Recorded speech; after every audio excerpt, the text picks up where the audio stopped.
T-minus 3, 2,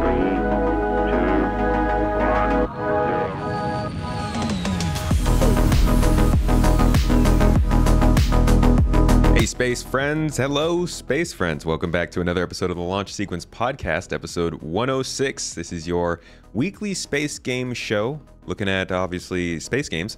And last week, we really got into Starfield, but we're making a return back into Star Citizen this week with a longtime guest here, a helper with Space Tomato, in fact, helps with some of the editing, and also a friend over on YouTube. 10pound42, how you doing? Hello, I'm doing very well, thank you. Having a lot of fun. Yeah. Already. Is that 319 fun, or is that chilling here fun? Well, do you know, I actually played last night for the first time in about 5 years. I played Star Marine, just because I wanted to check it out before they change it for 320, and yeah. I had more fun than I was expecting. It was good. I need to do that too. I've never actually gotten through a full set of like anything, whether it be Pirate Swarm, Vandal Swarm, Star Marine match. I'm pretty sure I've always like lagged or quit out. So yeah. I really do want to get back into it. For those who don't know, there's a big update coming to Arena Commander in 3.20, basically redoing that whole closed off section of the game, so you don't have to go into the persistent universe of Star Citizen. You can just get a closed lobby with some friends and shoot each other, which is pretty cool. And if it performs well, could be a big deal. How was it when you were playing? I mean, yeah, it was great. I did all of those things. So I managed to complete Pirate Swarm and Vandal Swarm, the multiplayer versions. Nice. So now I can spend more money in the store because I've unlocked the Pirate and Gladius and Caterpillar. So thanks CIG for letting me spend more money. But it was good. Like they're quite easy, I would say, the Arena Commander ones. And Star Marine performed better than I thought. The last time I played it, my hardware was much worse, and it was a long time ago. On good modern hardware, it performs pretty well. I mean, there's still desync and people jumping across the map and all sorts of stuff at points, but on the whole, it's not bad. It's not bad. So let's say somebody was coming in from like I don't want to say like top of the line AAA shooter style game. I can't name a bad shooter, but like if somebody's coming from casual shooters. Yeah, well, it's closest to probably Call of Duty and Battlefield in terms of what they're going for, but it doesn't feel terrible. There's definitely problems with it, but it has potential, and I think I loved it back in the day. I played it absolutely loads when it first came out, and they just didn't ever update it. And so if I don't think if they release the 320 changes and then they just leave it for another 5 years, that is not going to work. But if they are going to get a little bit of an update every single patch, it could be a thing that people play. It's good. Yeah, I hope so. I think it would be very cool if they just found a way to release that for free. This is probably crazy wishful thinking, but imagine if they were able to just package Arena Commander up as a game and put it on Steam. Yeah, it's not a crazy idea. At least as a gateway to the rest of the game, it makes complete sense. So yeah. That'd be cool. Who knows? So today I'm bringing on 10pound42 because this dude, if you want to know if your computer can run Star Citizen, or if you can somehow force it to, this guy is the YouTube channel to go to. So make sure to check that out. It's down in the show notes below. But today, really, we're going to be talking about the struggles that Star Citizen has been seeing in stability, what it's going through right now, and what we're seeing in the future could be a possibility. Really, ultimately answering the question if can your computer run Star Citizen. But let's start from the beginning. What got you into Star Citizen itself? When did you join? Yes, I joined. I looked this up. I went onto my account and I looked for the actual date where I first spent money, and I got my Aurora LN package back in April 2013. So it's been a while ago. That's pretty early. Do you know what number you are, backer? I'm like 112,000 or something. Wow. I'm not under 100,000, but I'm technically, whatever you call it, a veteran backer. I'm not an original backer, but a veteran. Not that that means anything anymore, but that's very low. I mean, I think I was maybe a year later, and I'm up in like the 300,000s, I think. So, April 2013 is early. You've passed your 10-year mark. How does that feel? Yeah, I just realized that. A decade of Star Citizen. Oh dear. Oh, wow. There's so many. I realized the other day, I was like, I think I've seen all of the main shows, whether it was I've seen every episode of Wingman and Talia, Around the Verse, and now FCL, whatever we want to call them. Yeah.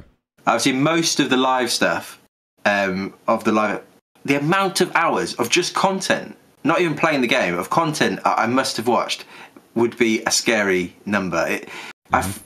It's taken up a significant section of my life for the last 10 years, and I don't know how I feel about that.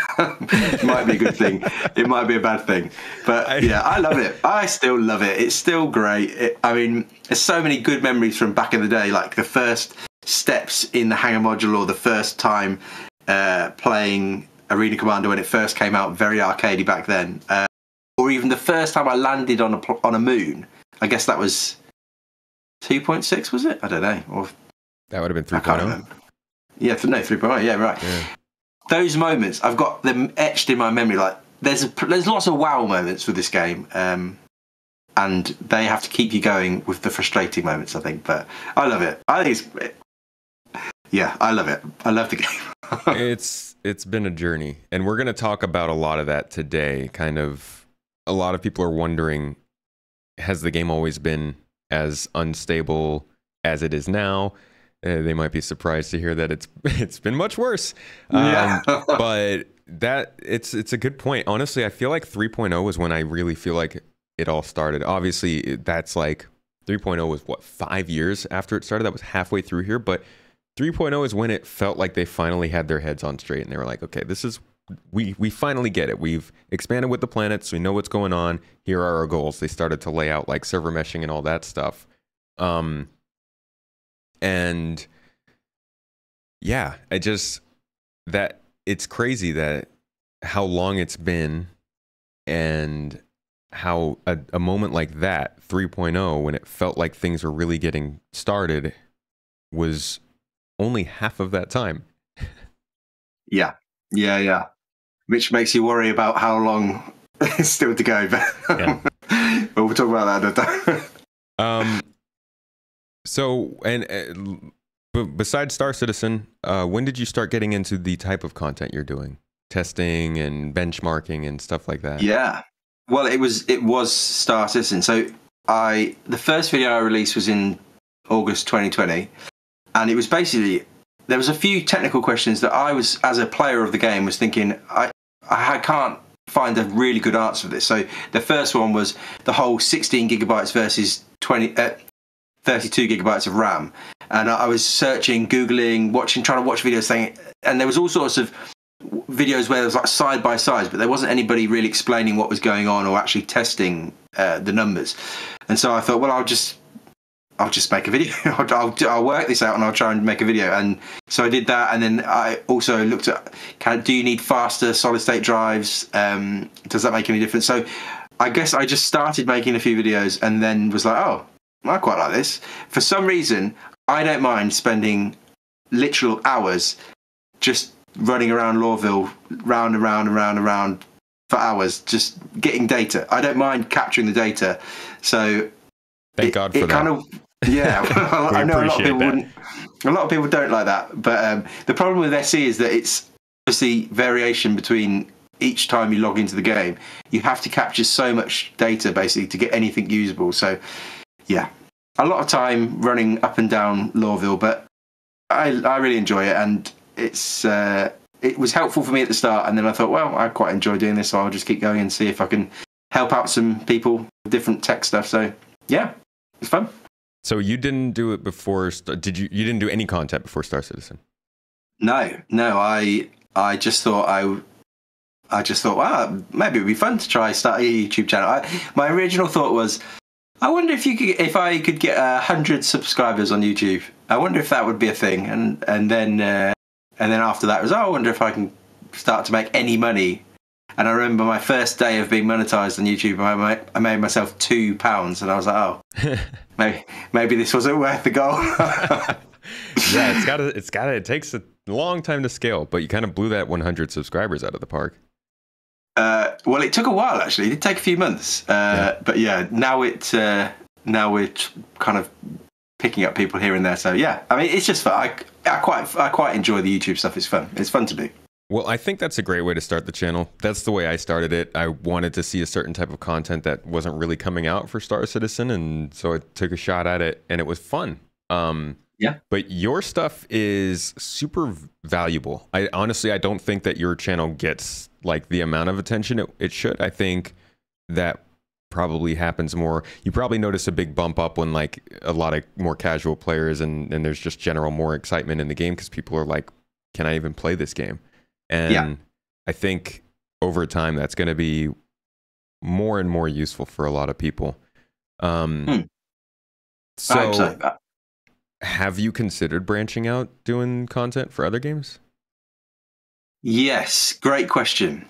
I basically have made a vow to myself not to do it. I even so obviously what you can do, and what I did recently, I made a bit of a controversial video comparing Star Wars Jedi Survivor's launch state, which was quite buggy, to Star Citizen, which made quite a lot of people quite angry, but it was quite funny to read the comments. But but I'm happy to make videos that kind of compare other games to Star Citizen, but I think for the sake of my sanity, I don't want to start testing other games really.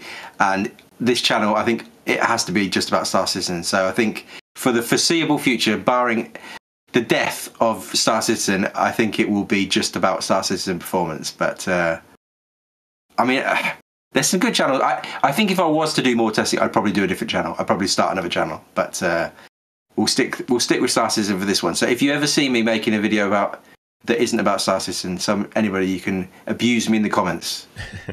You have my permission. You said you wouldn't. That is a good point, though.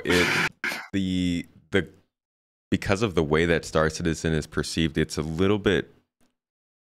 I don't know. I don't know if there are many channels. Off the top of my head, I can't really think of any that cover Star Citizen and successfully cover a lot of other games regularly. I know there are a lot of channels who do Star Citizen videos every once in a while covering other stuff regularly, but there's like, I just don't know if I see, let's say Starfield, for instance, a channel that does 50% Star Citizen and 50% Starfield. Would that 50% of Starfield ever be interested in the Star Citizen content? Because the way that the game is and the, I guess, how polarizing it can be. So that's an interesting point. Yeah, definitely. That being said, that you don't plan on doing content for other games, do you at least still kind of analyze other games while you're playing them? You said Jedi Survivor was something you noticed was pretty poor. Other games like No Man's Sky or I don't know, any space games that you might have played, are those things that you pay attention to when it comes to performance? Do you know, the funny thing is, I've never played No Man's Sky or Elite Dangerous because because Star Citizen was, I've been following it for so long. I was just like, well, I think I prefer Star Citizen. But from a performance point of view, they're both quite different games from everything I know. So they both run super well, high frame rates and relatively smooth performance.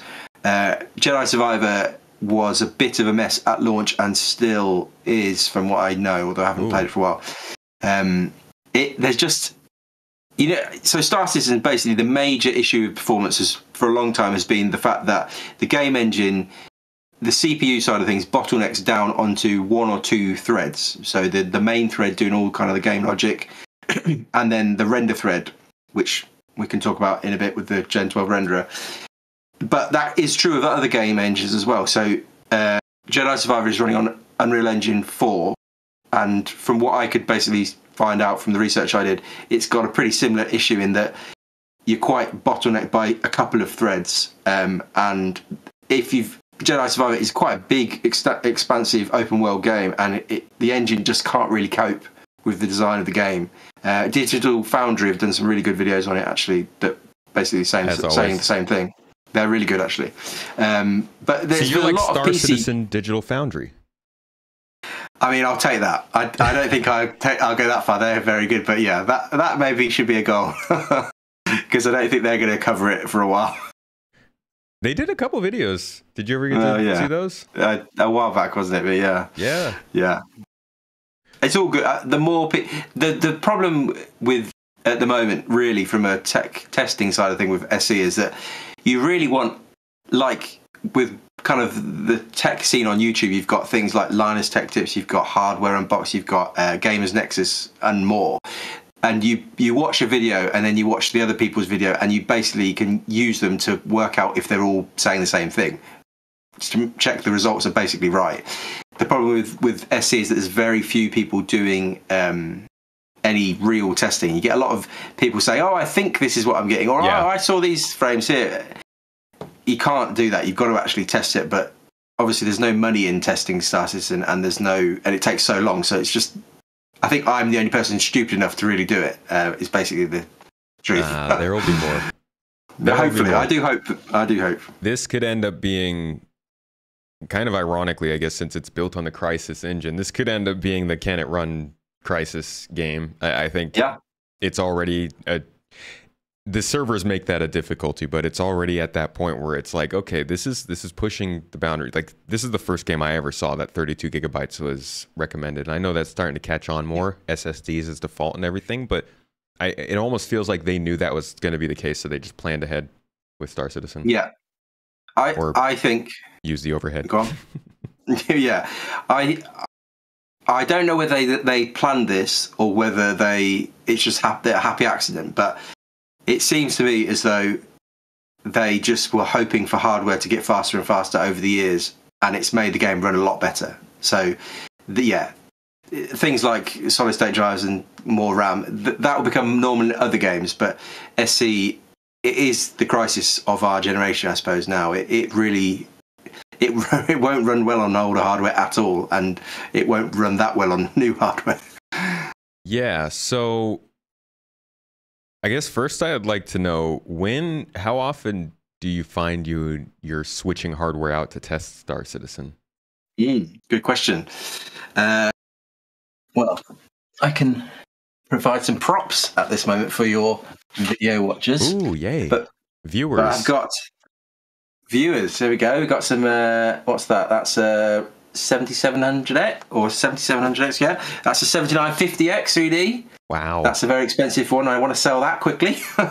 We've got, as well, on the lower end, because although it's gone missing from the box. Oh, it's in here somewhere. There's an i3 10... you just got a missing processor? 100. Yeah, I need to find that. And then also, here's my pride and joy. So, this one, to answer your question, it's not broken. In answer to your question, I basically every week I'm trying to test new things. Here you have, this is technically Star Citizen's minimum spec from CIG's point of view. This is an i5 Sandy Bridge chip from 2012. Oh, you can't really see it. That's the motherboard. Whoa. And this is what this is what CIG say. It's got a GPU as well. That's what Star Citizen's official minimum spec is, but I haven't managed to get it working yet because I need a really old keyboard.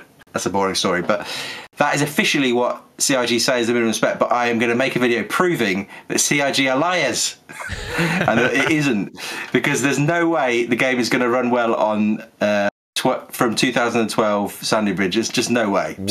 What is Sandy Bridge? Is what, 4,000, 3,000? 2,000. 2,000. Intel 2000. Yeah. So holy crap. They were really good back in the day. I had a 3000 Ivy Bridge CPU when I first was playing, and that could not run the game well at all.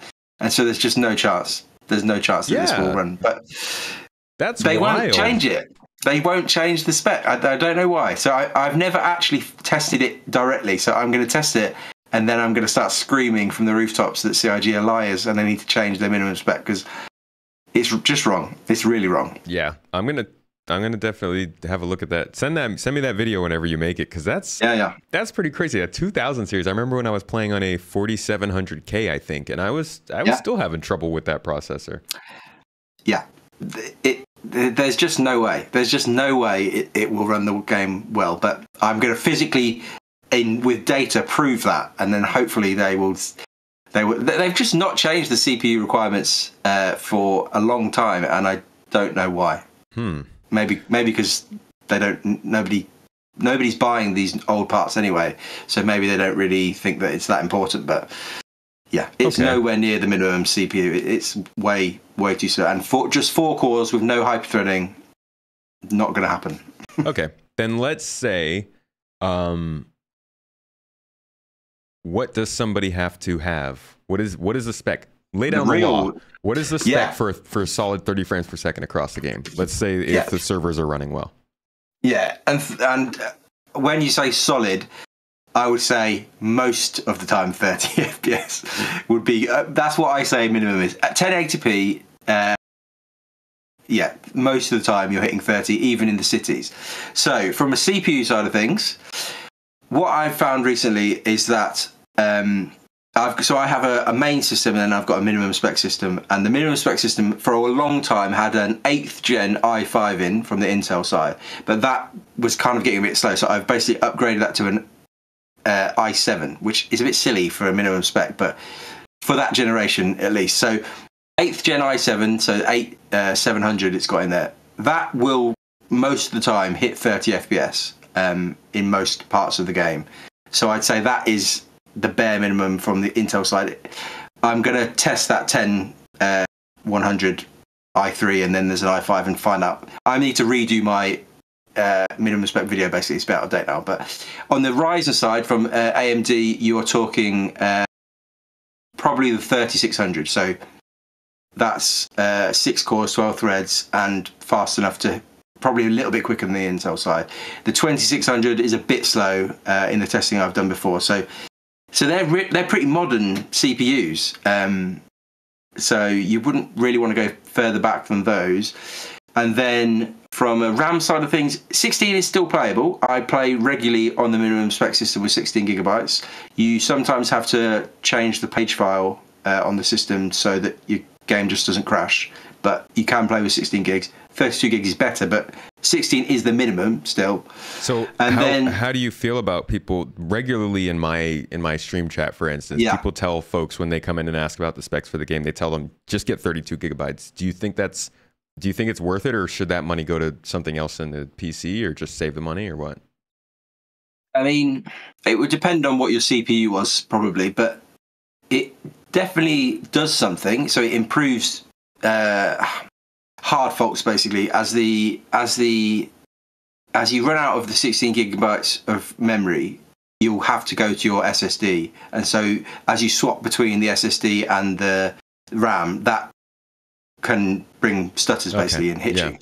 So it's definitely better to have 32 gigs, and if you're looking for the best performance, you would do that. But so some people are trying to play this game on the absolute budget, and if that is the case, then you can play with 16 gigs. I don't like it when people say 32 gigs is the minimum, because the game will run with 16.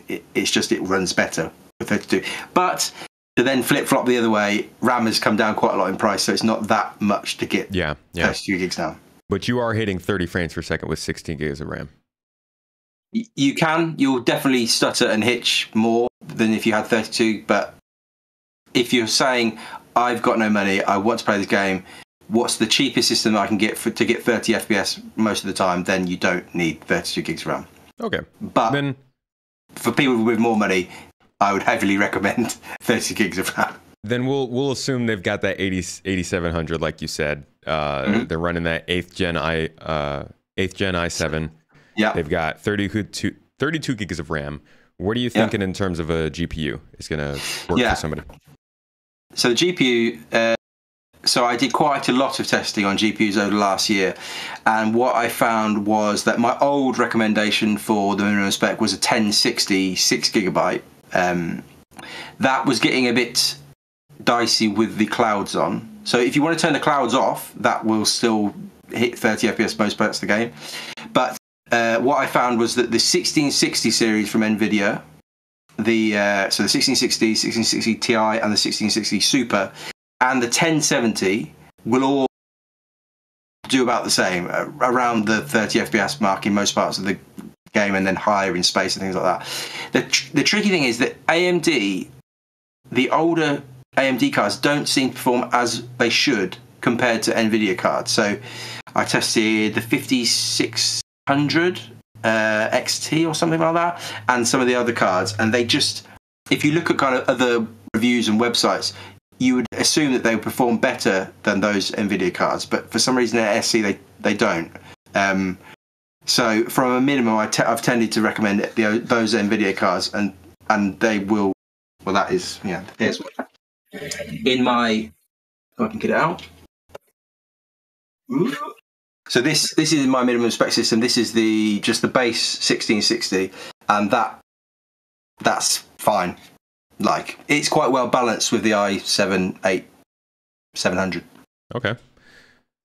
And then obviously the other big one is you have to have an SSD. You can't run it on a hard drive. That again is misleading on the SC minimum spec page. They say strongly recommended. Well, the wording should be a lot stronger than strongly. It is absolutely required. I don't know why they've not changed that. That's not even a weird thing either. There are AAA games that are now coming out telling people to have SSDs. I think they need to definitely switch that up. That's like, I don't know how often that happens, but at least back, maybe 4 years ago, that was like the single biggest thing you had to tell someone if they were like, hey, I got in, things aren't loading, the game's just chugging, what do I do? And you're like, is it on a hard drive? And they're like, yeah. There you go. Yeah. So they should change that. Even cheap SSDs now that are not the best, you could pick up one for £15 or whatever. Yeah. And it would still be a significant improvement over it's just unbelievably bad on a hard drive. It can take up to like 6 minutes just to get into the game in a city or something like that. It's crazy. It's, again, how CRG have not changed that. It's unbelievable. It really is crazy. It sounds like they need to really update across the board what they're asking people to do with their hardware.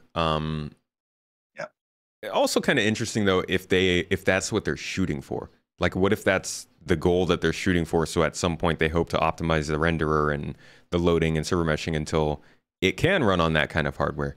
Do you think they should just change it until then?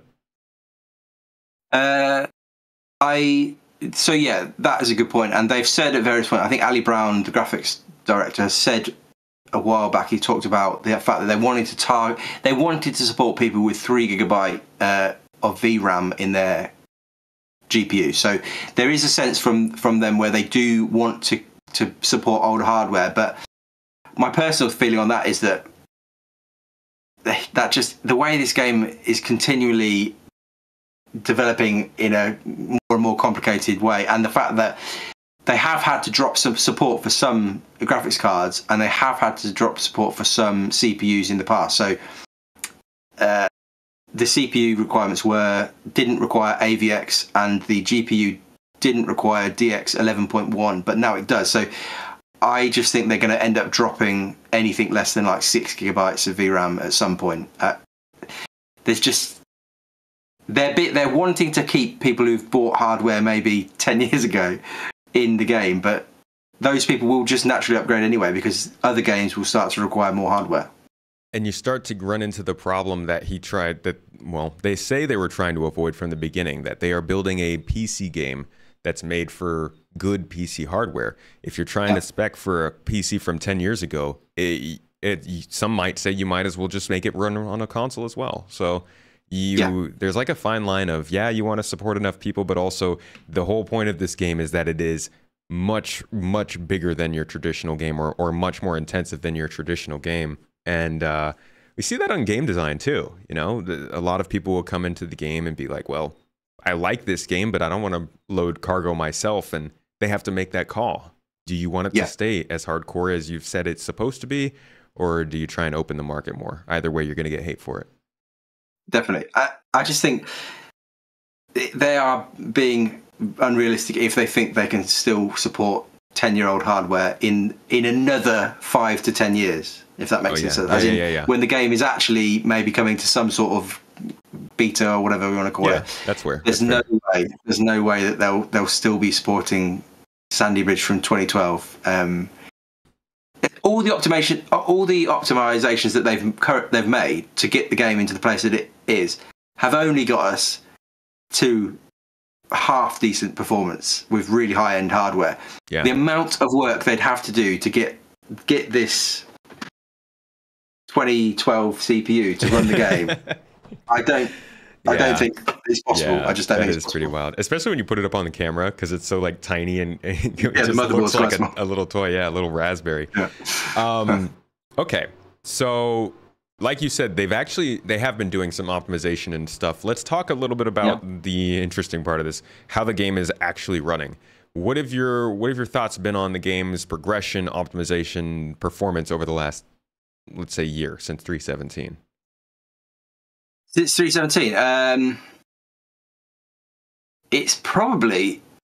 It possibly is worse now than it was in 3.17. I'd have to look at the data I've got, but with PES and with 3.18, we took a bit of a step backwards in terms of overall frame rate. We obviously got the Gen 12 renderer at the same time with 3.18, but it's a tricky one, the Gen 12 renderer. It does what it's supposed to do really well, and it in areas where the game was bottlenecked by the renderer, it is better. But the problem is that most of the game is not bottlenecked by the renderer, it's bottlenecked by the main thread. So that means that effectively they've improved their headroom for the renderer, and now the rest of the engine needs to catch up. Effectively is what it is. So there were a load of changes. I think, was it in 3.17? Christopher Bolty basically did some changes to, I think it was the, was it the streaming tech? They changed the zones or something like that. It was last summer. And that really helped. But there needs to be more of that sort of stuff. Work on the actual engine, on the main thread of the engine. Because although CIG often will say, this game is, we're paralysing everything. We can send things to different cores. If you've got a CPU with loads of cores, we'll send work to it. The game does send work to those cores, but it doesn't send a lot of work to those cores. And still, you've normally got one thread that is absolutely hammered, the main thread. And so it's just, we're going to need more and more optimization. But yeah, to answer the actual original question, performance is probably around the same, if not slightly worse than it was a year ago with 3.17 maybe. But the game has dramatically changed because you've got PES in there. And this is a complicated one. But although the game isn't directly affected, your client performance isn't directly affected by the server FPS, there is this sense where the more that's going on the server that you're on, the more entities and everything that's going on, it does affect your client FPS. So as PES has basically caused chaos, it has affected performance. But that's okay, that's to be expected, and hopefully as time goes on, that will improve.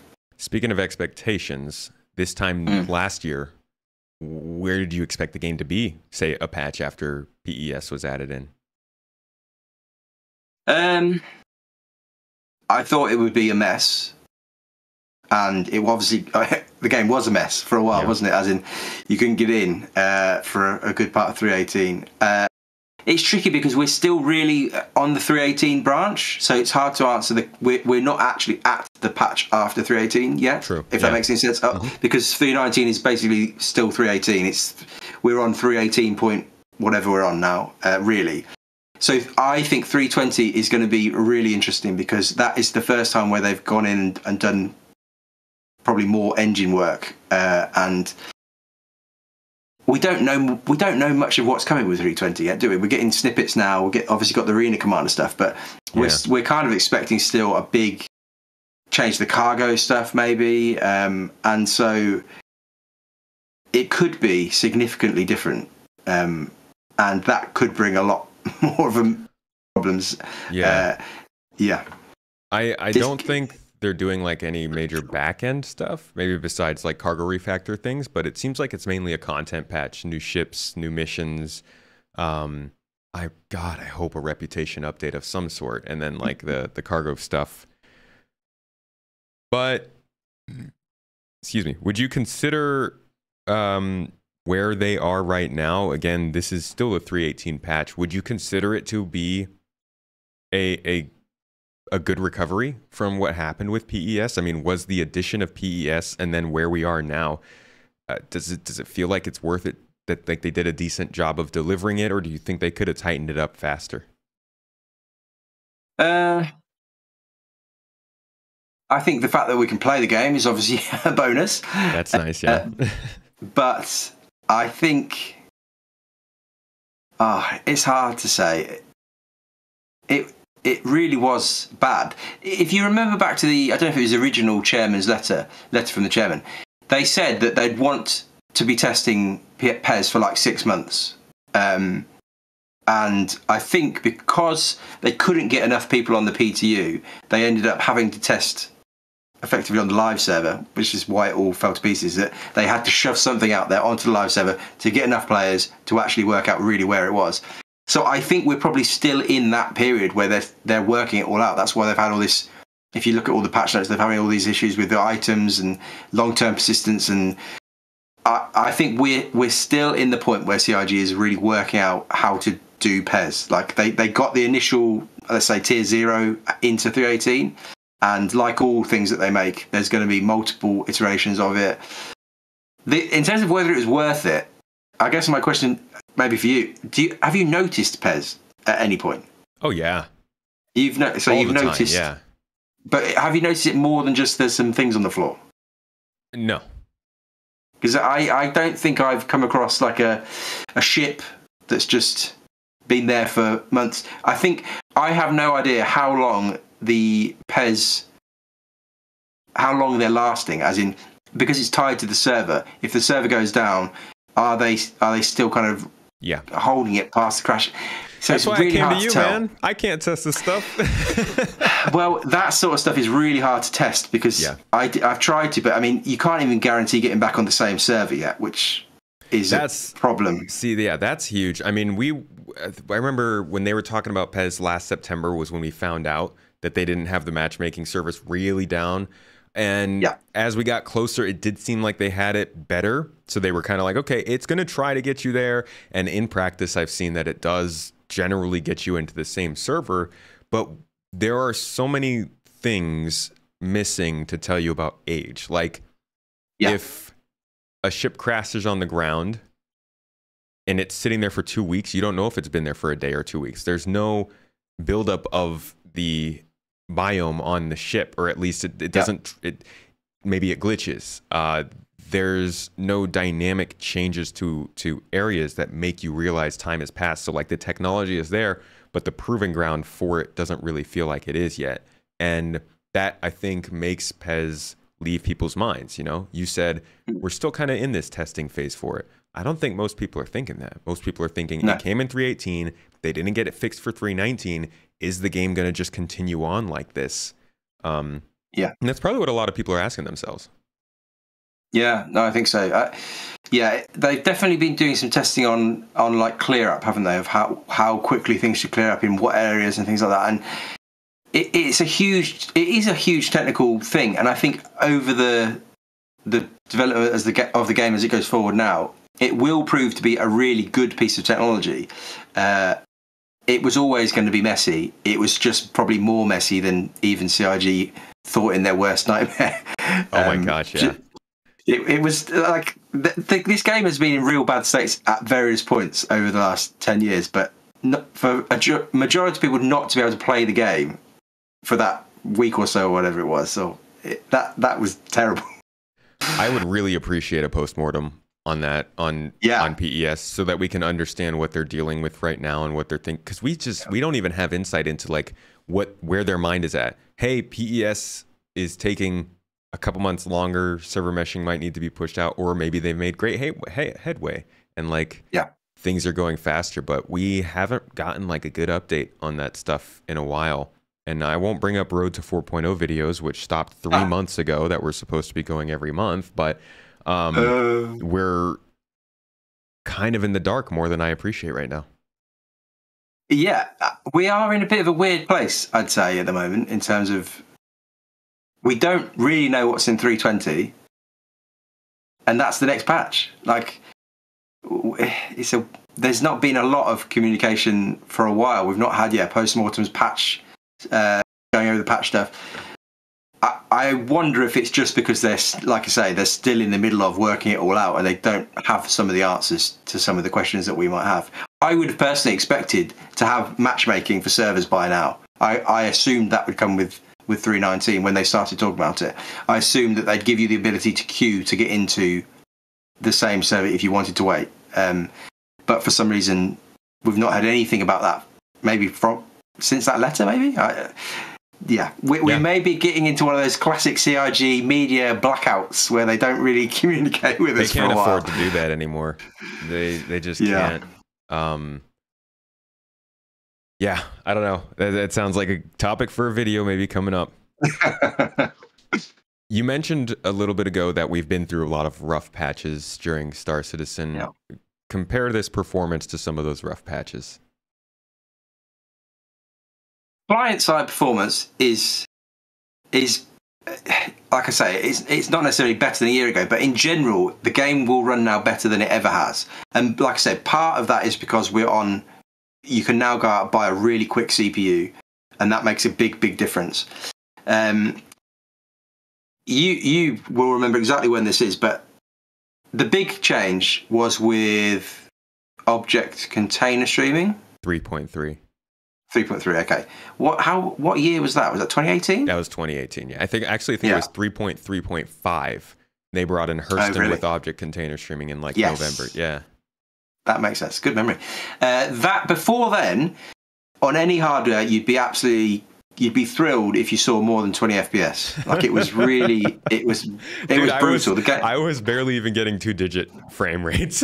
Well, yeah. So if you're on the top end hardware, you might get 20, and you'd be like, "Wow, this is kind of playable. How great is this? 20 FPS." But that made a big difference. Object container streaming and client-side performance has just, in general, because like I say, hardware has got faster, has become playable. You can, on the top hardware, mostly sort of a lot of the time be near 60 FPS. You can even now with the GPUs, you can even now play. I've got a 4080 at the moment. You can kind of, for most of the part, not all the time, but you can hover around 60 FPS at 4K, which is great. Like, it's really great. What you can't do is do any sort of like high refresh rate, 144 hertz. I sometimes get people saying, "Oh, what PC parts can I buy to get myself 100 FPS in this game?" It's like, there are no PC parts that you can buy to get 100 FPS at this point. We'll let you know when it's released. Yeah, I mean, we're talking some significant optimizations and some better hardware before that happens. You can hit that in space, and maybe on a planet if there's nothing really going on, but in a city, which if you avoid the cities, maybe that's okay. But I think most people, you have to go to the cities at some point. So I tend to use that as my baseline. You can't do that. And what's interesting actually is that Lawville has got worse, significantly worse with the latest patch. The Lawville update has hammered CPU performance, and so now I'm at various points of the train ride, you're hitting like 40 FPS where you were at 60 before. So I'm not quite sure why CIG went as crazy as they did on the art side of things. I think maybe they didn't realise how much it would impact performance. But yeah, I hope they did. That would not be. I would not want to hear that. Well, I just wonder how much the art teams are talking to the engine teams. I don't know. I think it's interesting that it came out and it was so bad. It's improved. They've actually made improvements to it over the PTU, and I haven't tested it in 3.19.1 that's now out. But when it first hit the PTU and then went live with 3.19, it was bad, really bad. But it has got better. But I don't know. I think sometimes they just.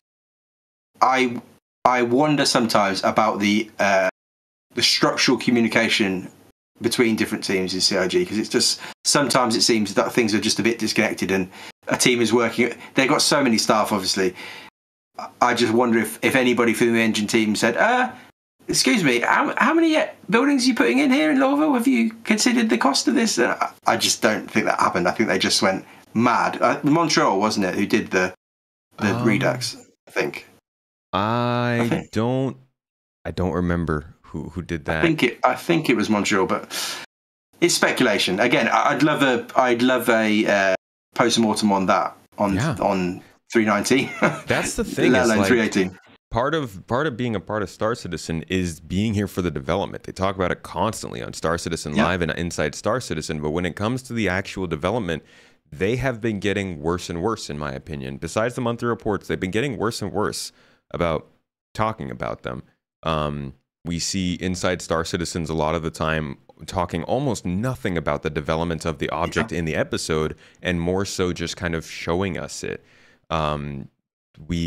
Like I said, we don't get the Road to 4.0 episodes. Obviously, Pillar Talk is long gone.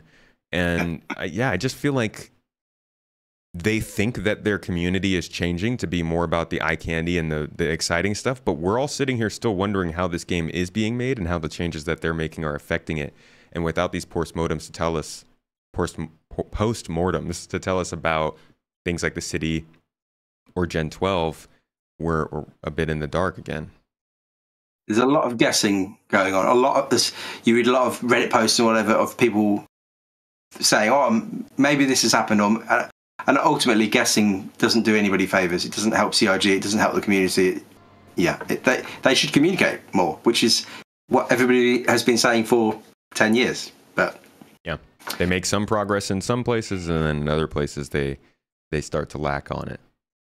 Yeah. So I imagine one of the big problems is that all the people involved in putting a post-mortem together are crazy busy, and it's just not a priority. I imagine that is ultimately the big problem, is that they might want to do that, but for somebody like Todd Pappy, I imagine he's doing 100 different things, and so to take a couple of days to put something together maybe isn't the best use of his time. That's me being generous to CIG, but maybe that's why. But I mean, you can't start these things and then just not do them and not tell us.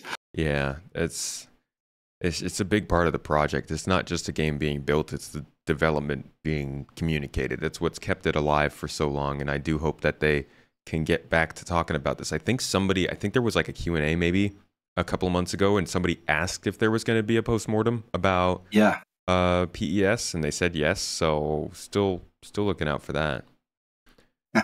So client-side performance has been getting better. Obviously, it was at its worst before 3.3.5, and since then has steadily increased. But for most people, I think it's the servers that have been the main pain point. Where is server health now compared to previous years? Has it been worse before? Is it at its worst right now? Hard to say with obviously the new patch going live yesterday, but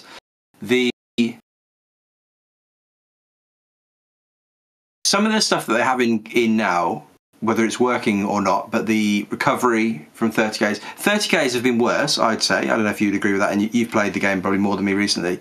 30Ks have been worse in the past, and you have some stuff now, the 30K recovery stuff, that can occasionally work, and things like bed logging might work. Bed logging occasionally will work. So I would say the in-game experience once you're on a server is pretty rough at the moment. Obviously, we've had issues with pairs and with the inventory just not loading. They've obviously spent a lot of time on the terminals to get them working, because that's not game server, but that's other back-end services that were just not working very well, and they've just had to, sounds like, rewrite the whole system to get the ASOP terminals working. And from what I've heard, 319.1, it works, it's faster, which is good.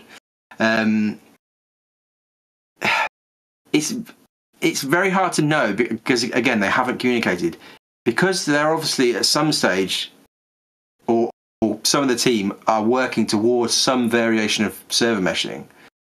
They might be doing that thing where they basically say the servers are what they are, we're not going to spend a load of time working on them because we know we're reworking the whole system for server meshing, therefore you just have to deal with what you've got until we actually get server meshing out. That's a guess, which isn't great, but we've not had any more progress on. We suddenly had the big server cap increase a while back. That just came out of nowhere, but that's died off now. They just did that, and there's not been any talk about looking at that.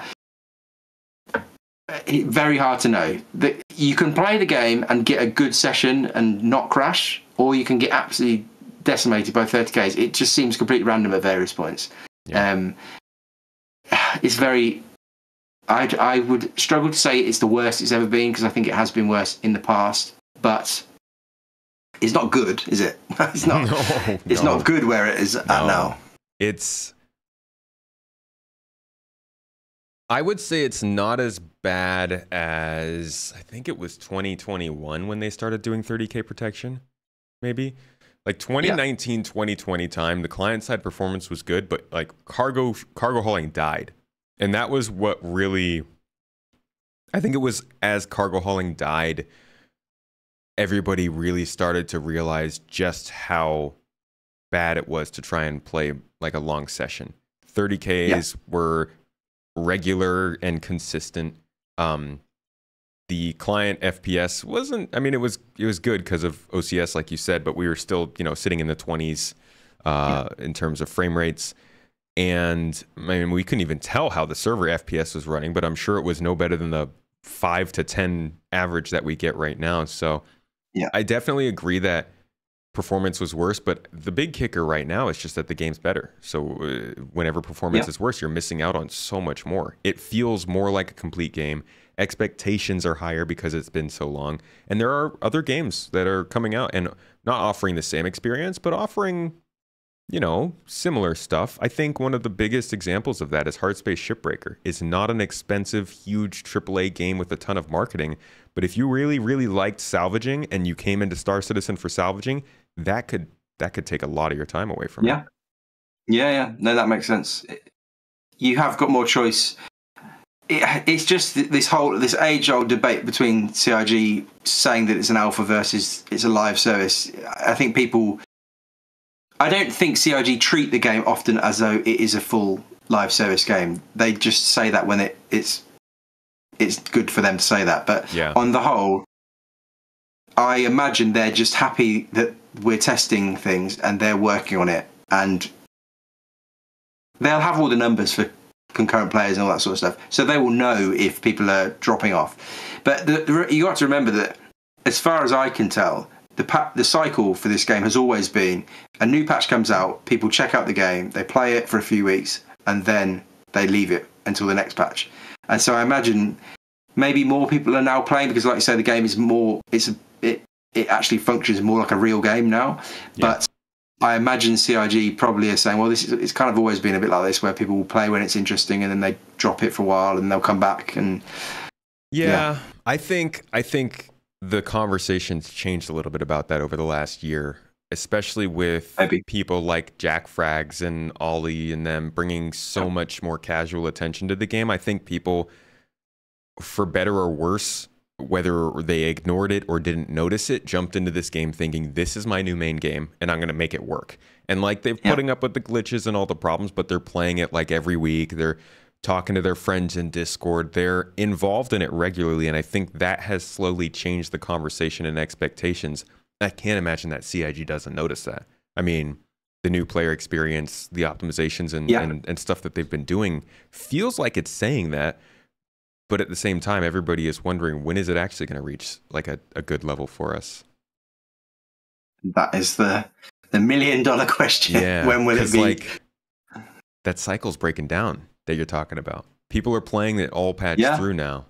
That's true. No, that has changed, and you're right. The addition of the new player experience tells us that CIG, for the first time, because it's been bad for a new player for a long time, but they've eventually gone, well, actually, maybe now we need to do something, which will likely be due to data of people starting the game. They'll know when people play the game, and do they just drop off straight away because they can't get out of the room? They'll know all that information. So, how do I get out of the bed? Exactly. Let's talk about some of the big things that are coming up. So a little bit more about like the future, and I guess still the current. But recently in a monthly report, we found out, surprisingly in my opinion, that they are well along on global illumination and already have a prototype for ray tracing in Star Citizen. Yes. This was a huge debate.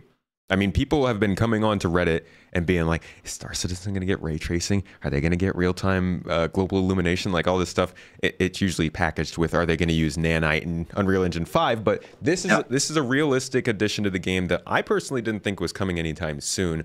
Do you think that it could end up causing more performance problems? Or like, what's your view on them adding that so soon? Well, I agree. I was surprised. What I've been saying for a while is that, well, we know that CIG want to do ray tracing. They said so a while back in CitizenCon, I think 2 years ago. It was always on their list of things they want to do.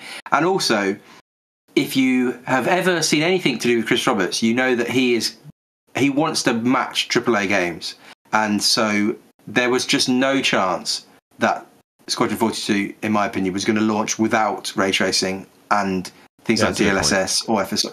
I'm convinced that he will want that to match current games at least and beat them in lots of places. And ray tracing is basically a must since NVIDIA decided they just want to shove it down all our throats, basically.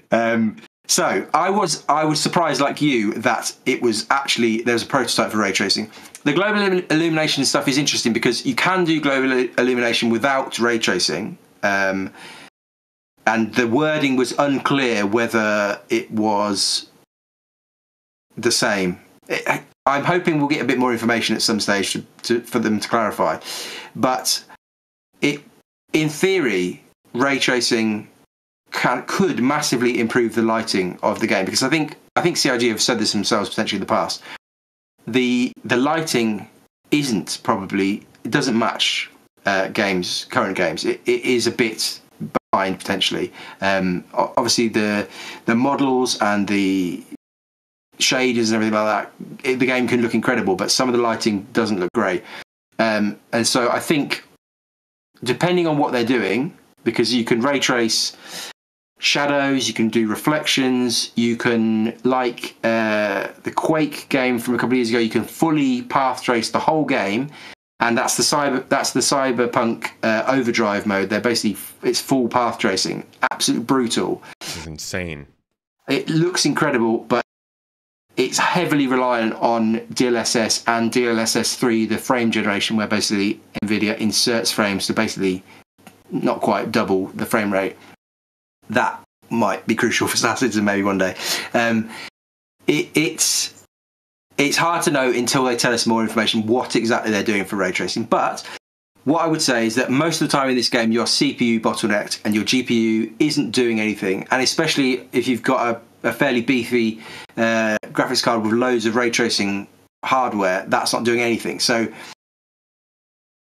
it might be a scenario where, because we're often limited by the CPU, doing some ray tracing doesn't really affect performance, if that makes any sense. Mm-hmm. I think at 4K it will still be really hard, but we don't know exactly what they're doing, so it's hard to say whether it will be a good or bad thing. I just think, forget good or bad, it's inevitable. There's no way this game isn't having ray tracing, and so you almost have to just get on board and just go with it, because Chris Roberts is going to want it, and it is a standard now for top games, whether you like it or not. I mean, I personally think it can look great, but sometimes you can't really tell. Yeah, sometimes it's just not worth it. I wonder if people will call this scope creep. Yeah, they will. People will definitely call it scope creep, but it has been within the scope for a number of years. They've talked about it, and the thing you've got to realise is that, well, this is the thing we always say, is that the graphics team aren't responsible for making the ships, and vice versa, and that. So the graphics team have had a load of work scheduled. They've obviously had all of the Gen 12 stuff, the Vulkan stuff's coming. They've talked about DLSS and FSR upscaling tech after that, and then ray tracing at some stage. So the graphics team eventually will. This is their stuff. This is the stuff they do. They improve the graphics of the game. You can say it's scope creep, but what do you want them to do? Just sit around waiting for the servers? Like, they've got to do something. And I think, like I say, Chris Roberts is going to want this game to look as good as any game out there, and that means ray tracing. Yeah, I mean, a game needs to stay competitive. I'm sure you've heard plenty of times that people say, "Oh, by the time this game comes out, it will look outdated." So what do they do? They either improve. Why don't they just change to Unreal 5? Let's change the engine. You know what? Do you have insight on that? I think that's something that we could even talk about real quick, because you hear that a lot. We can talk very quickly about the fact that people are like, well, they've changed engine 2 times already. They changed from CryEngine to Lumberyard and now to the Star Engine. First of all, you've got to remember they're all the same engine. It's all CryEngine. CRG have just Frankensteined it all along. And obviously now Lumberyard actually doesn't exist. Amazon have open sourced the whole thing. So that's irrelevant. They've never changed engine. What they struggled to communicate that. When they changed from CryEngine to Lumberyard, they didn't really explain what they did, but all they said was, oh, it took about 20 minutes. We just updated something and it was done. Because it's the same engine. It's the same engine. And so they've never changed engine. Amazon basically bought and forked Crysis, right? Yeah. The Crytek engine. The CryEngine. Yeah. So it's the same engine. It always has been the same engine. And if you think at this stage in development they're going to change to Unreal 5, which can't do half of the things that the Star Engine, what CRG are calling it now, can do. Unreal Engine 5 can't do the bespoke stuff that CRG have made CryEngine do. If you want to be here for another 20 years, let's change to Unreal 5. But if you actually want this game to be released any time, there's just no way we're changing engine. Just no way. It's not going to happen.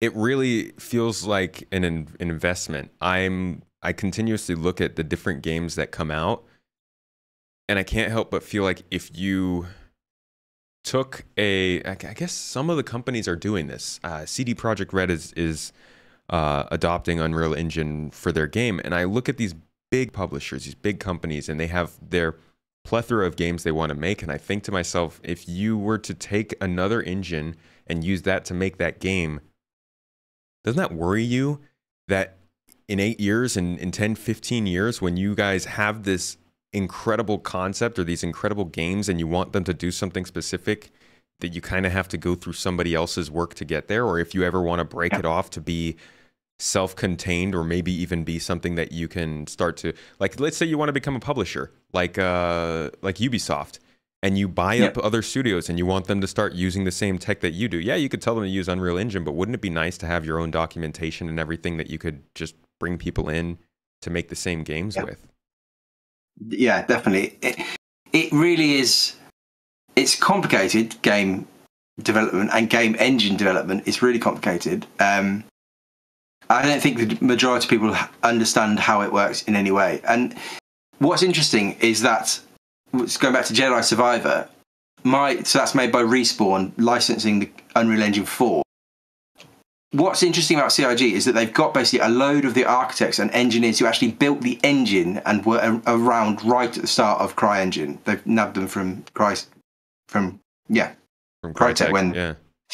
And so they've got actual engineering manpower to do actual changes to the engine. Whereas my guess is that Respawn, who are just wanting to make a game, and so they licensed an engine so they didn't have to do the engine work, then when Jedi Survivor didn't run very well, they didn't know what to do because they didn't have the engineers. They didn't have the people who actually understood what to do. So there are huge benefits to what CRG is doing, where they've basically made their own engine and they understand their own engine. And other companies, how many PC ports have come out this year and been absolutely dreadful? Like, it happens every single one almost. You could literally count them on your hand. There's so many. Obviously, the Harry Potter stuff. What was it the other day? It was the other Redfall, was it, or something like that? Oh God, that was just terrible everywhere. Everywhere. There's all sorts of games, and I suspect one of those, the big reasons, is that they don't have the engineering manpower to actually change the core parts of the engine, like we see with CRG, where if you go, with your monthly reports, you read through the engineering section, you're like, what on earth are they saying? And we don't understand. Nobody understands. I don't think anybody understands apart from the people who are writing it. I don't know why it's in there. It's in there to say, it must just be in there to say, we're cleverer than you. We're doing stuff. Don't worry. But they are happening. Exactly. But they are doing stuff, and we just can't possibly understand it. But yeah. Unreal Engine 5 is a complete red herring. There's no point.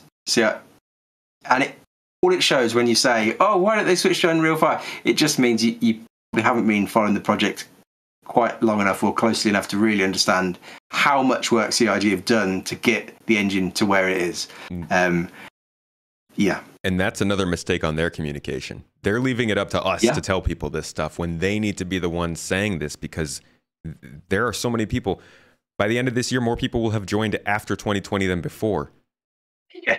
That's how many people they need to educate about what is actually happening with this game. And like, people don't know what game engine are you using? You know, it's not that important information, but like it should be out there in some way that's accessible. I don't think they've officially ever said. They've never communicated. They've said, oh, we've started calling it the Star Engine. I don't know if they've ever said that we are now using what we call the Star Engine, which is a fork from Lumberyard, which is a fork from the Cry Engine. Like, I think just on Spectrum they've talked about that, which was a very useful post. But there's a lot of fundamental communication about this game that needs to be updated, I think. And they just don't seem to have the manpower to do it. But that engine development's also a big part of why the game's taken so long that I think gets missed. Because if you were going to put together...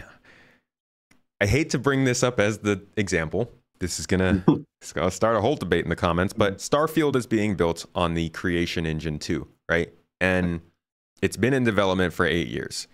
So during that 8 years, they were editing and probably working with the engine.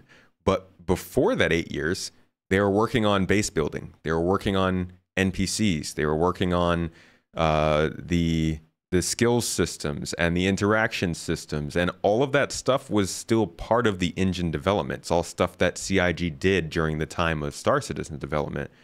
So when people start to talk about how much it's cost, how much time it's taken, it's kind of hard to compare that kind of stuff to quantify it, because the game engine development isn't just the game development. You know what I'm saying? Like they were developing that game engine over 4 other games 12 years prior. Exactly. And so I think that is, again, somewhere where CIG could be better with communication, to be like, we didn't just take a product and build something on top of it. We had to go in and scrape out the nonsense and put in the audio engineer or the audio engine and the rendering engine and all the item 2.0 and all that stuff. So they could do better at that. I don't know how they would, other than saying, hang on a minute, everybody, wait 1 second. What we had to do was really hard. We had to do all this big stuff. I don't know how they'd communicate. Maybe they'd probably be better than me, because they've got lots of marketing people. Yeah, well, it isn't, no. But you're right.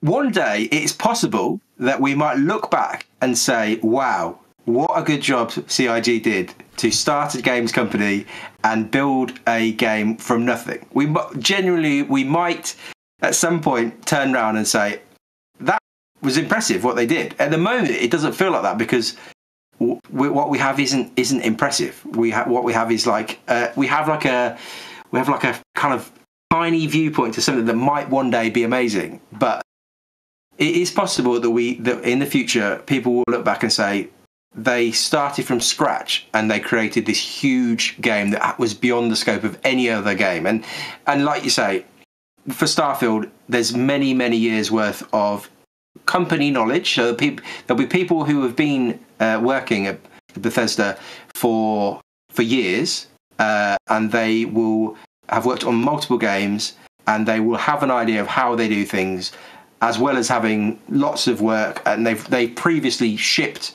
features. They previously worked on AI and skill system, all sorts of stuff.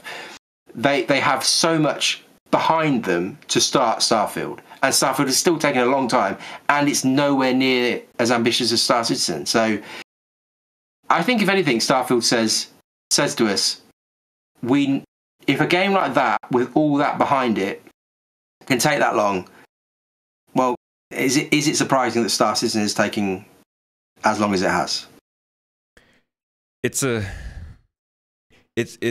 moot comparison to, I mean, I get what you're saying. It's a moot comparison to make. I think people shouldn't be comparing them because of how many different variables there are. But yeah, I agree with you in that. Like, it adds context. It definitely does. And we're hearing executives in big companies like Xbox and Sony and publishers, Embracer and Ubisoft and them, they're starting to come out and talk a lot more about it. We're no longer in the age of 2 to 5 year development cycles for the biggest games. These games are taking 5+ years, 8 years.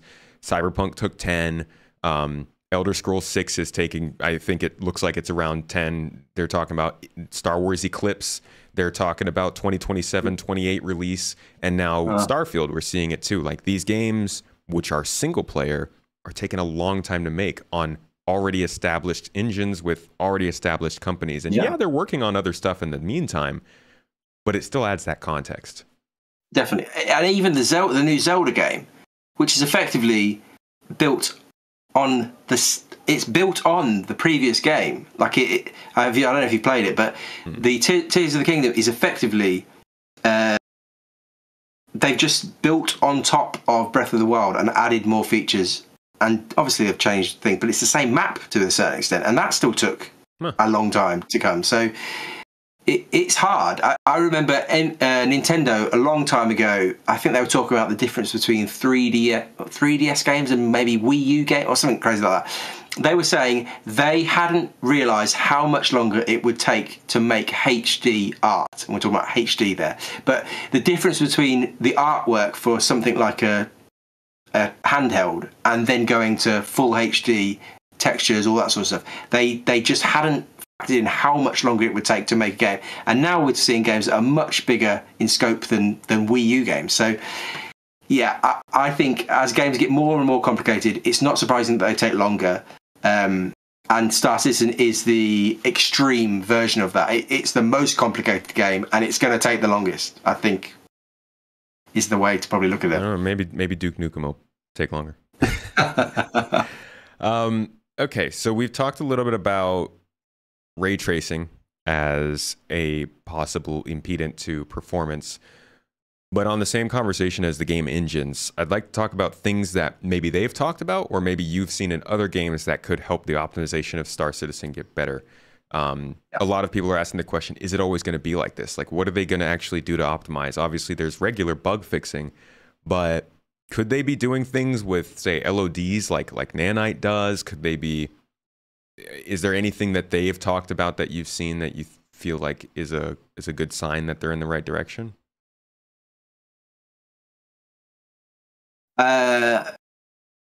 There is nothing that they've said that they have that tells me that they have a quick fix for the CPU performance bottleneck. So the main thread being the issue most of the time. I don't know if there's anything else to say. I think the crucial thing is going to be Squadron 42. Squadron 42 obviously will have to release and hit proper frame rates. It can't come out and be like dipping to the 30s or whatever for a PC game. It won't. Again, because Chris Roberts wants to match other AAA games, there is no way that the game will come out and be like a slideshow. It just won't happen. That can't happen. No, it can't. And if it does, it's over. Like, I don't know if CIG can take the hit of Squadron being a disaster. So I don't think so. No, we will see optimization for Squadron 42, and if anything that CIG have been saying has been true about the whole thing of we do things to Squadron, they come over to the PU, that is our best hope, I think, for engine optimization, is that as Squadron comes into land, however many years that might be, there's lots of rumours going around now about this year's CitizenCon, are they going to put a release date out or something? Who knows, we'll see. But as CIG come into land on Squadron, they will have to optimise the heck out of this game engine. And so we might see some improvements. Now, obviously, there's no server stuff, obviously, on the Squadron side. It's much more controlled in terms of what's going on in the universe. At the moment, I might be in Lawville faffing around. You might be over in Microtech and that's all going on at the same time. It won't be like that. It's much more, the scope of Squadron as you're playing it is much smaller, so in theory performance will be better. But even yesterday when I was playing Arena Commander on a 7800 X3D with a 4080 in Arena Commander, which is 4 players were playing versus AI, there were some massive frame drops as the battle got more and more intense, and so they're going to have to solve some of that stuff.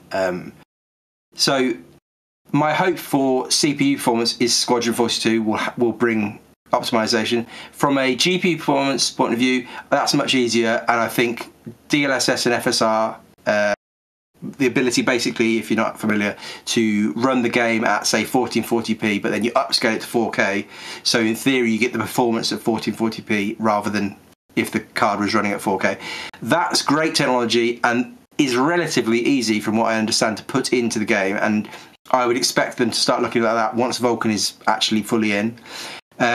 And then obviously the DLSS 3 stuff, the frame generation stuff, which AMD I think are also working on, the ability to insert frames, and that actually can help with GPU and CPU. So if you've seen any of the Cyberpunk Overdrive stuff, they start with a demo where they're showing you the city with no ray tracing.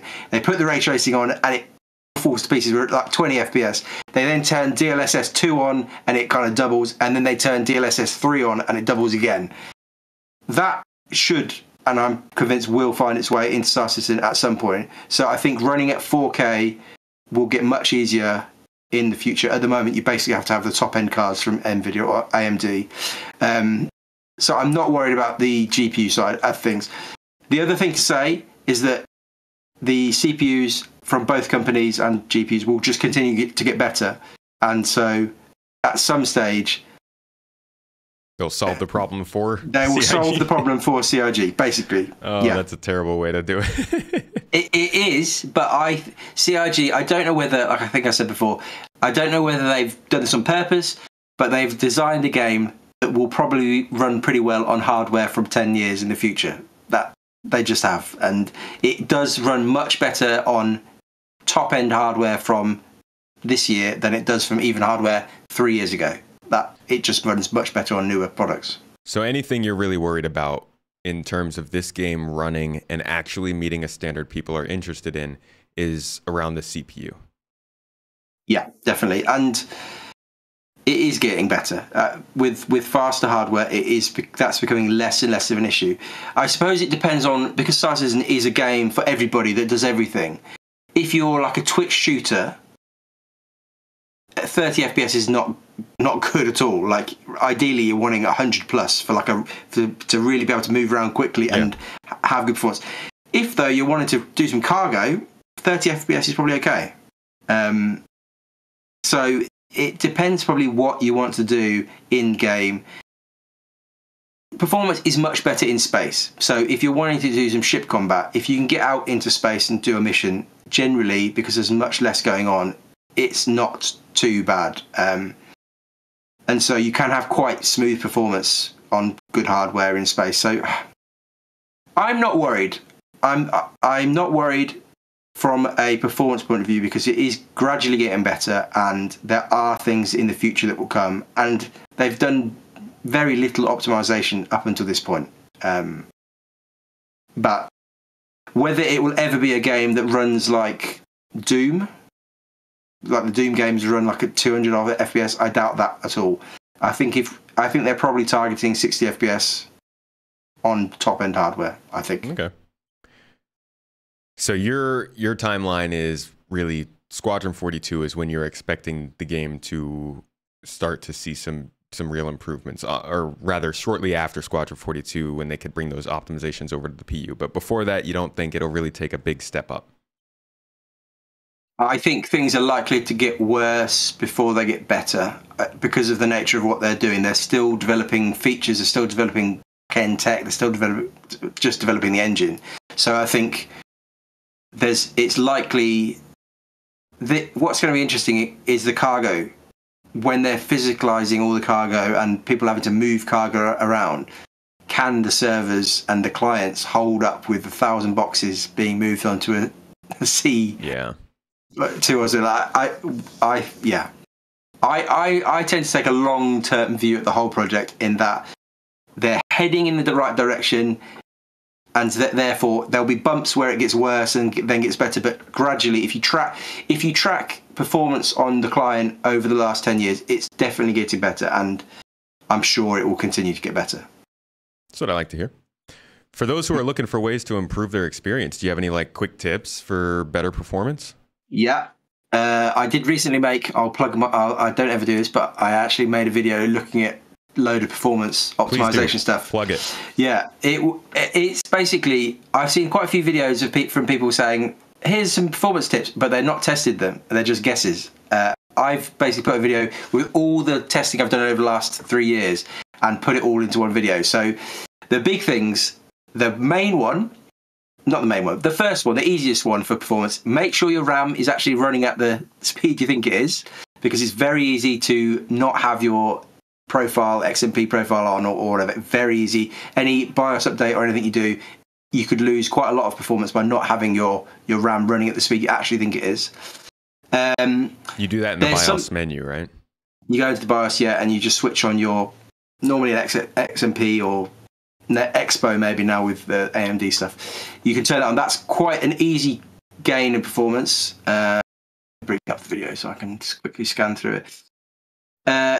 There's something called VBS, Virtualization Based Security, which used to not be on by default with Windows 10, but now with Windows 11, whenever you install a Windows 11 PC, this will be on, and it is security. So it's virtualization based security, and what it does is it uses your memory or something, does some magic, and it makes your system more secure.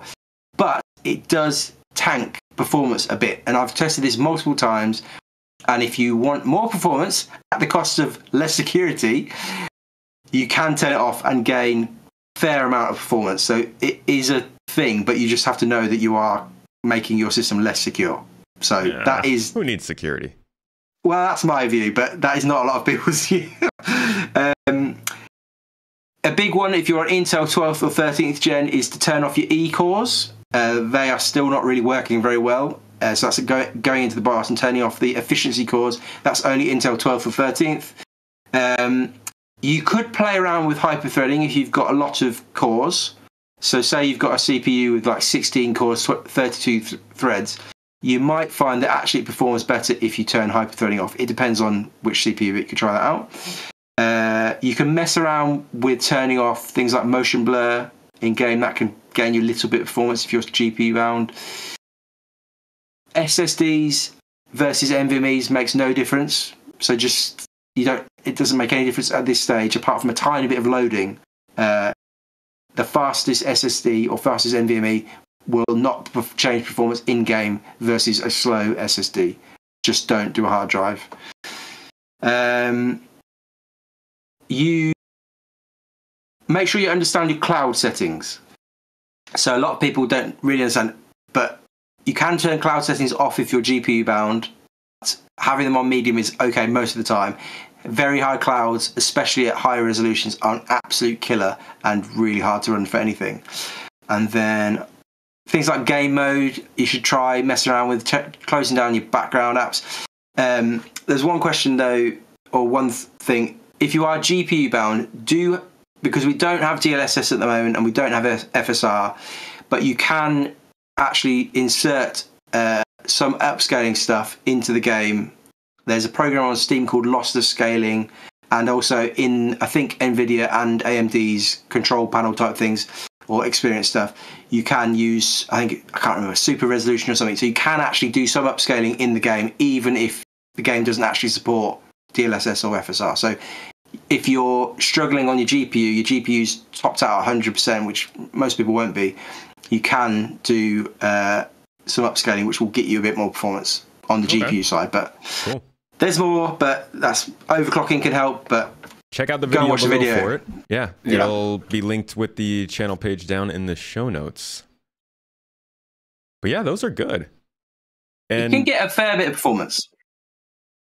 That's good. Yeah, I gotta check out a couple of those things myself. To finish this up, we had a question from the live chat. Anybody who is listening to the podcast, you can, if you are a supporter of us, Patreon, YouTube, Twitch, wherever you might be from, you can join these podcasts live. Hear our little discussions, sometimes a little shady after and before the podcast, and also ask some questions. So we got one here, basically asking if you have any plans to test higher end CPUs with lower end GPUs, just to sort of get an idea of how people can, get more life out of their GPU or make their hardware last longer. Very good question. And that, what I was just talking about there, the upscaling stuff is the main way to do that. So I think in the past I might have even tested this GPU, maybe the 1660 with I don't know what it was, 5800 X3D. So what I would say is that if you've got a high-end CPU and you pair it with a low-end GPU, you still get pretty smooth performance. So even if your frame rate isn't very high, because the CPU is good, generally it's much more playable because you're not kind of jittering all over the place. It generally is quite smooth. But if you're basically GPU bound, you've got an older GPU and you're thinking, how can I get more life out of it? Upscaling is the way to do that. You can drop your resolution to upscale to get more performance. It sometimes doesn't look as good as the native resolution would have done, but it will help. It will help in terms of getting more performance out of an older GPU. But I personally, if say I had a budget and I didn't have enough to buy everything really high end, heavily prioritize the CPU, and the game will run quite nicely on a high-end CPU with a lower-end GPU. The smoothness and just the frame time, all that sort of stuff, is much better because the CPU is able to run pretty well. Cool. Yeah, that's good advice. All right, 10 Pound. Well, thank you so much again for joining me for this episode. I think this will be helpful for a lot of people. There's always plenty of questions about performance, where it's going, where it's headed, where it's been. But for more, you can find 10pound42 on his own channel. Would you let folks know where they can get access to that content? That is 10pound42. That is it. That is it. There's a YouTube channel. There's a Discord. The Discord is very helpful. There's people who do a lot of testing themselves and are more knowledgeable than me, so that's very helpful. But I do not use any other social media, so it's YouTube or Discord. Probably good for you. And you guys can catch this ad-free on our audio platform supported by our supporters, or you can watch it on YouTube, as you might be doing right now. But these come out every week, as well as our Citizen Central podcast, which comes out monthly, and obviously regular videos coming out on the channel. So thank you everybody for coming and checking out this podcast. I hope you enjoyed it. This has been the launch sequence. I've been your host, Space Tomato. Always grateful to see or at least know that you can hear us. Either way, 10 Pound, thank you again for joining me. Yeah. And I'll catch you all next week.